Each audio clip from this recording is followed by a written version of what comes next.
This is the Reds POSTCAST, your instant game reaction for the Cincinnati Reds. Part of the Locked On Podcast Network, your team every day. Woo! Yowza. Good evening, Reds fans, and welcome to another edition of the POSTCAST brought to you by Locked On Reds and the Locked On Podcast Network, your team every day.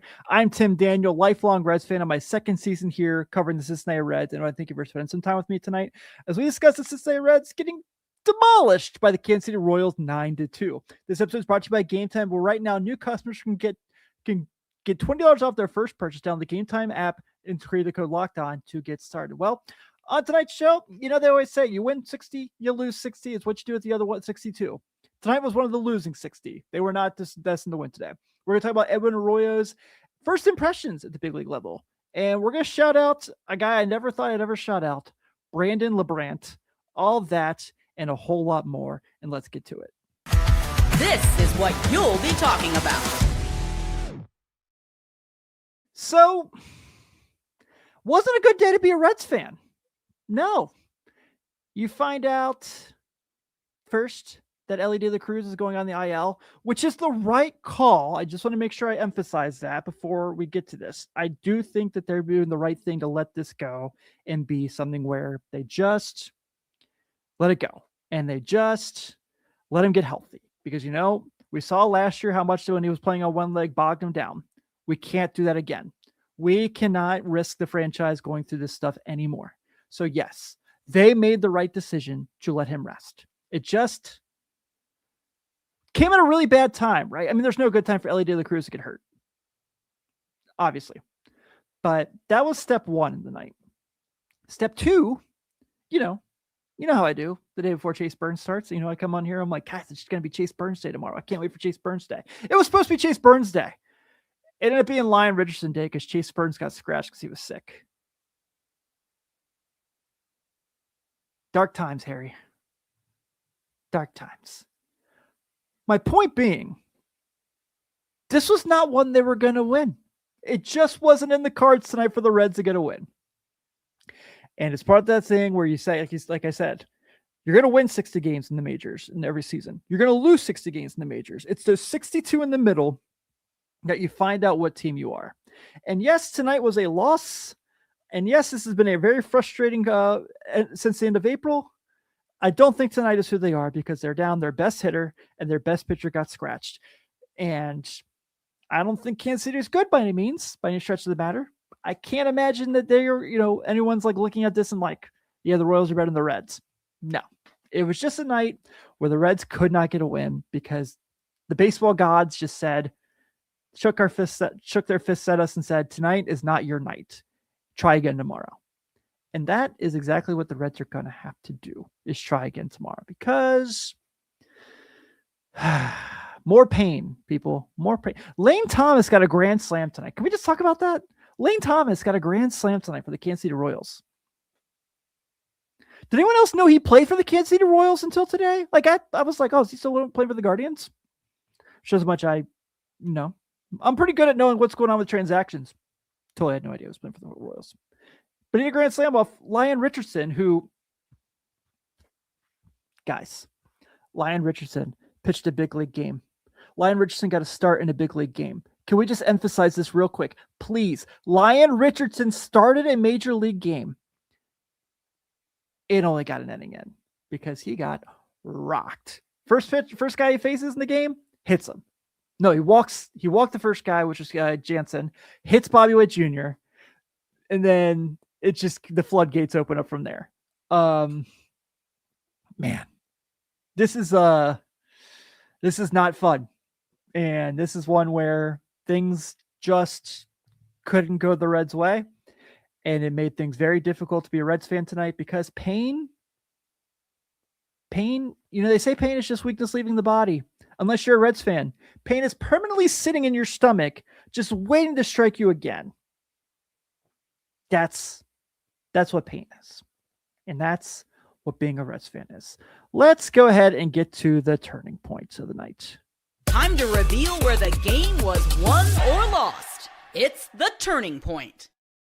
By the way, this was a miserable night to be a Reds fan, and I have a ton of people in the chat here hanging out. Thank you all so much. The comments are coming in really fast, so I'm not able to display as much as I normally do. But I love you all so much. You just make my night every night, and I'm very grateful for you all. Turning point of the game was definitely the grand slam in the first inning, because you knew once that happened, they had no chance. Even though JJ Bleday comes up and hits another solo shot, you're like, all right, maybe we got a chance this one. It's 4-1. We got plenty of baseball to play. No, not the case. Not the case. By the way, you know what really sucks about the Chase Burns scratch? We would have seen him going against another guy from his class. Jack Caglione got a home run for the Royals tonight. Would have loved to have seen Chase Burns go against him. We missed the Travis Bazzana one because he started the day before the Guardian series. We missed this one because he gets scratched. Just give us something, all right? Just give us one fun thing. Let's talk about Edwin Arroyo, because I know everyone's going to look at the box score tomorrow when they wake up. If they didn't watch the game, they're going to go 1 for 4 with 3 strikeouts. No. I'll tell you what. I thought he had 2 really good at-bats. The first strikeout, I thought was a really good at-bat. He worked the count. He was really patient. He just got beat. You know what? Major League pitchers are going to beat Major League hitters 7 times out of 10 to the best of them. So you roll with it. And that, like, the 9th inning, I know the game's out of reach at this point, but he didn't stop competing. And I know this is such a cliche Cincinnati thing to say. The fact that he's like, I don't care if we're down 9-1. I'm going to try to spark something here. That hit was great. I know it's just a blooper. I know it's just a looping liner into the outfield, but he came out there swinging. He said, I'm not leaving my Major League debut empty-handed. And he did not. I'm really excited to see how things go for him. You know, shout out Matt McClain for bringing him home from first. Another thing, again, totally get it. Game's out of reach. Kansas City knows they have in the bag. They're 1 out away from the game being over. But really, really like to see his aggressiveness there. And the athleticism is crazy. I really, really enjoy it. I really, really enjoyed his first night as a Red. And it's one of the few pluses of the night, obviously. And then also the defense was great too. I feel like, that play he made where the diving play in the short, shallow outfield, that was a really awesome play. So I was really excited to see those 2 things from him. I can't wait to see how he does with this team. I imagine if he keeps playing this hard, keeps playing the way he did in AAA, he'll be here when Elly comes back from the IL. He'll be here to see how he can help this team. And I feel like as he plays more Major League Baseball, obviously he's going to get more comfortable. But I thought he had a really solid debut, and I'm excited to see him as he gets more comfortable playing big league baseball, going against big league pitchers. It's going to be a lot of fun to watch. Other cool things tonight. Sal Stewart basically said that we don't need Brian Hayes anymore. That play was insane. That was unbelievable. I really enjoy watching this infield play defense, man. No matter who's in the infield, it seems like they just are always making great plays. So fun to watch. I mean, Stewart makes that play. We talked about the Arroyo play already. Just watching those guys just kind of take care of things has been great. Been really fun to see. So shout out Sal Stewart for once again proving that maybe they just don't need to have Brian Hayes on the team anymore. I don't know. I wrote about this on Reds Talk today on Reds Daily SI about maybe, and Steve's talked about this quite a bit, doing a shift in the corner infield spots where you can kind of rotate Steer, Stewart, Lowe, and you can do it, first or DH, stuff like that. Sergio says, can the Reds trade Brian Hayes for a relief pitcher? Man, they're going to have to do something because everyone gets hurt. And who knows when we're getting Pierce Johnson back, but that doesn't sound very promising. What was really nice today, though, and I know that this was probably a one-stop shop for this guy, but Brandon LeBrandt took one for the team tonight. And I want to talk about that and more right after the break.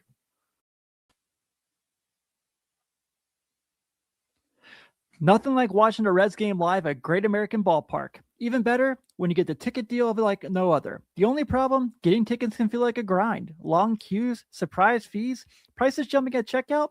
That's why there's Game Time. The Game Time app gives fans the advantage with constant innovation. It's how you unlock amazing tickets and experiences in just a few taps. We talk about this all the time here at Locked On Reds. We are guys who love heading down to the banks, grabbing a drink, hanging out, and then looking at the ticket prices as we get closer and closer to the first pitch to see the kind of deals we can get on Game Time. Say you aren't like Jeff, Steve, and I. Say you don't really know your way around Great American Ballpark, you're an out of town or want to catch a Reds game. The Seat View feature is awesome. You can see a panoramic view from your exact seat before you buy. Say you're looking at the map and think, I just want to sit somewhere over here. I'm not really worried about my specific seats. Zone deals are awesome too because they let you pick the section and save even more when Game Time selects the seat.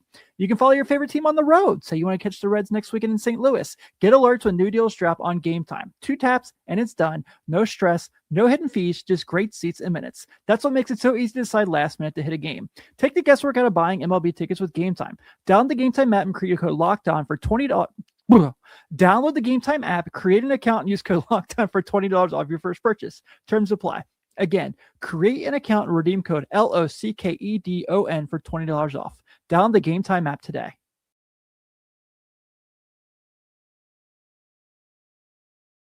Want to show some love to our everydayers here, as I always do on the postcast. Thank you so much for spending some time with me tonight. Even on bad days like tonight when the Reds just get clobbered by teams they're much better than. But hey, if you are an everydayer and you come spend time with us every day, please be sure to check out the Everydayer Club. Go to lockedonreds.supercast.com where you can do it for $5 a month or $50 a year. You get all of our shows ad-free, so you don't have to hear me mess up ad reads like that one I did earlier. You also get access to our Discord chat. We're in there talking ball each and every day with everyone. It's so much fun. Check it out. And we're also right now offering 7-day free trials if you do want to check it out. Now, it's probably the only time that I'll ever give a locked on player of the game to a guy who gave up 5 earned runs. But I feel like Brandon LeBrandt deserved it tonight. This is the Locked On Player of the Game. So, poor guy, right? Like, I know, 6 innings pitched and 5 earned runs. No. Not anything he's going to like leave and he's going to like, everyone's going to be like, man, you were great. Way to go. No, that's not the point of this locked on player of the game. The point of this locked on player of the game is that dude had to wear it and that dude had no problem with it. So for those who don't know the story of Brandon LeBrandt, and I don't even know if I'm saying his name right. I'm just going to be honest with you. This is his 9th career game pitching in the majors. His last time he pitched in the majors his 8th career game, was 2024 with the Reds then. He threw 2 games for the Reds, 6 in the 3rd innings. Didn't go very well. Before 2024, his last time he was in the big leagues was 2020, the COVID season with the Miami Marlins, where he played in 5 games and had a 2 ERA. This is one of those guys that you love to hear the story of, right? This is the guy who just doesn't want to give up on his dream and wants to find a way to make it in the big leagues one of these days. And tonight, he got to do it. Is it going to be something where he's like, man, if I just didn't give up 5 runs? Like, no. Like I said in the first segment, they were losing today. They weren't winning. Just wasn't destined to win today. It's baseball. It's going to happen. But the fact that guy was like, look, I got to do what I got to do to take my chance. I might get my brains beat in this game, but I'm here in the big leagues, and this bullpen needs someone to throw a lot of pitches. I will do that. Is he going to Louisville tomorrow? Is he getting DFA'd? Yeah, probably. We're back to that revolving door I talked about on Friday, where it's like this guy gets sent down, this guy gets his contract purchased, then this guy's going to get sent down, they're going to purchase another guy's contract. We're back to that, unfortunately, with how the things have been going with the bullpen. But for him, he doesn't know the next time he's going to pitch in the big leagues. No one does. But I feel like for him, he can walk out of there and be like, I had to do what I had to do for my team. And sometimes that's all you can ask of a guy who's getting to make his appearance in the big leagues for just the 8th time. So Brandon LeBrandt, thank you so much. I know you didn't help your ERA by any stretch, but the fact that you went out there and you competed in a game that you had no chance of being victorious, I got to say is honorable. Now, does this mean the Reds need to for sure go get better relievers? Yes, they need to for sure go get better relievers. They need to absolutely be doing that now. Making phone calls immediately. Do it. Get teams on the phone right now and bring people in. No. Not this Connor Joe stuff either. Get actual major league pitchers in the ballpark tomorrow. Okay? Okay. At least by Wednesday if they can't make it for tomorrow. We got to make this happen. But I don't know how we've gotten to this point. I don't know why, like John, Mr. Juan says it here. They traded Tyler Callahan for Kyle Nicholas, then DFA'd Kyle Nicholas. we are going through these things over and over and over and over again. And it's like the one thing that's so easy to fix. I understand relief pitching is fickle. It's super fickle. But it's the cheapest thing to fix in baseball. I mean, no, you don't have to go get Raisel Iglesias or Aroldis Chapman. Oh, you already had those guys. That's right. But you can find serviceable big league pitchers or relievers for fair salaries, Bob and Phil. And you need to do that now. You need to be on the phone now. You probably should be on the phone in the 4th inning. But whatever. I will say this. It wasn't a fun day to be a Reds fan, but you all made my night fun. And now we can go on and we can see what Joe Schmo is going to get his chance to be in the bullpen tomorrow to never be seen again after this. But the Reds are losers tonight to the Kansas City Royals, 9-2. The Royals have 9 runs on 13 hits, no errors. The Reds have 2 runs on 6 hits, 1 error. Your winning pitcher tonight is Luinder Avila, getting his first one of the year. Lyon Richardson gets his first loss of the season. He is also sporting a 27 year right now. But hey, the Reds are back at it tomorrow, and you feel better about tomorrow already because Andrew Abbott's taking the hill for the Reds. He is 4-3 with a 3.88 ERA. He'll be going against Noah Cameron of the Royals, who is 2-4 with a 4.61. First pitch is at 7:10, so you'll probably see me here on the same time tonight, barring anything crazy happening like 14 innings of baseball. But everyone, thank you so much for hanging out with me tonight. Even on crappy days to be a Reds fan like this, I'm very grateful. I'm Tim Daniel. Have a great rest of your night. Be like Mark and join the Everydayer Club. Go Red Legs. I will see you tomorrow.